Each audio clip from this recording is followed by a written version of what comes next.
BRS మళ్లీ టీఆర్ఎస్గా మారనుందా?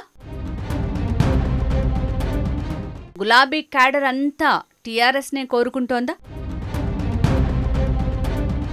బీఆర్ఎస్గా పేరు మార్చి Telangana సెంటిమెంట్కి car party దూరమైందా? KTR నోట మళ్లీ టీఆర్ఎస్ మాటకు కారణమేంటి? బీఆర్ఎస్తో స్కోప్ లేదు, టీఆర్ఎస్ఏ శ్రీరామరక్ష అని కేసీఆర్ భావిస్తున్నారా? టీఆర్ఎస్ తెలంగాణలో కారు పార్టీ నేతలకు, ప్రజలకు అదో ఎమోషన్. 13 ఏళ్ల పాటు ఉద్యమ పార్టీగా, మరో 8 ఏళ్ల పాటు ప్రభుత్వాన్ని నడిపిన పార్టీగా టీఆర్ఎస్కు ఘన చరిత్ర ఉంది. తెలంగాణ ప్రజలతో బలమైన అనుబంధాన్ని ఏర్పరచుకుంది.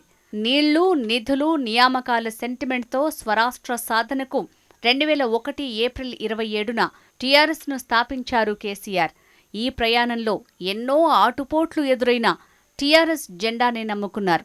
చివరికి లక్ష్యాన్ని చేరుకున్నారు.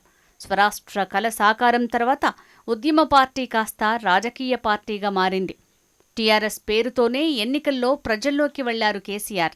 2014, 2018 ఎన్నికల్లో వరుసగా 2 సార్లు టీఆర్ఎస్ అధికారంలోకి వచ్చింది. టీఆర్ఎస్ అంటే తెలంగాణ, తెలంగాణ అంటే టీఆర్ఎస్గా అనేంతగా కారు పార్టీ నేతలు పదే పదే చెప్తూ వచ్చారు.